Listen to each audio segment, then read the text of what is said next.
नमस्कार, इन्फॉर्मेशन देख रहे हैं और मैं हूं आपके साथ रंजन सिंह। बिहार के deputy CM Tejashwi Yadav Japan दौरे पर हैं। पर्यटन विभाग को बढ़ावा देने के लिए तेजस्वी यादव जो है वो जापान गए हैं और इस कड़ी में कुछ तस्वीरें उन्होंने अपने फेसबुक पर साझा किया है और साथ ही साथ वहां जो मीटिंग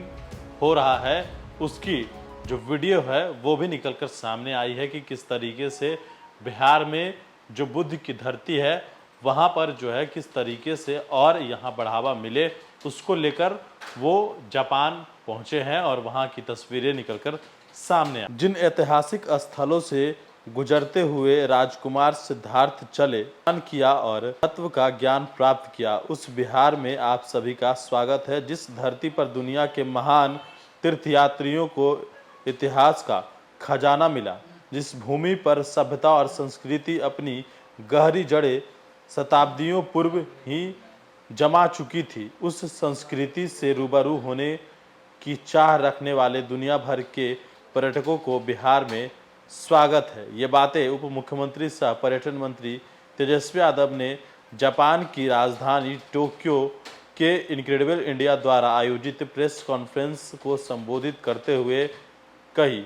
उप मुख्यमंत्री ने कहा कि इस बेहतरीन कार्यक्रम के आयोजन के लिए जाटा 2023 को आयोजकों और भारत सरकार के पर्यटन मंत्रालय को यहां आने और बिहार पर्यटन को प्रदर्शन करने का अवसर देने के लिए आभार व्यक्त करना चाहता हूं। बिहार राज्य में पर्यटन की अपार संभावनाएं हैं। इस कार्यक्रम में हमारी भागीदारी और टोक्यो और ओसाका में पर्यटन से जुड़े सभी स्टेट होल्डर्स की बैठक के आयोजन में समर्थन के लिए जापान में भारतीय दूतावास को भी धन्यवाद देना चाहता हूं। उप मुख्यमंत्री द्वारा गुरुवार को जापान में जाटा ट्रैवलेट शो में बिहार पैवेलियन की शुरुआत भी की गई है, जहां आज से अगले 4 दिनों तक बिहार के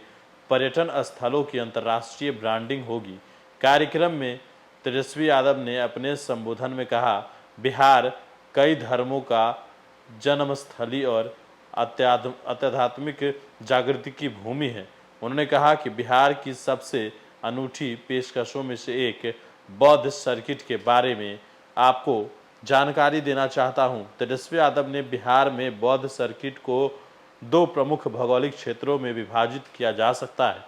गंगा नदी के दक्षिण में हमारे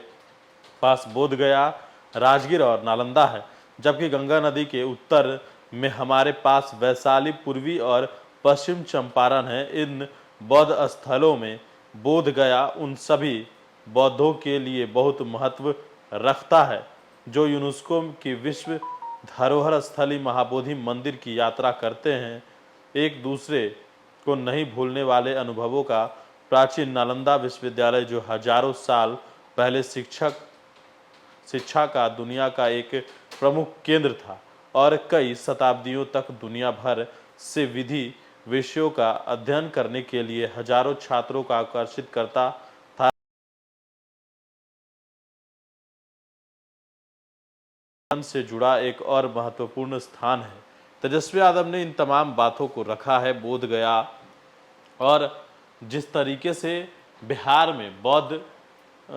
के जो धर्म मानने वाले लोग हैं या जो पर्यटन जो घूमने आते हैं जो लोग, उनके लिए खास तौर पर बोधगया में जो महाबोधि मंदिर है उसका जिक्र उन्होंने किया है और साथ ही साथ जो गिर में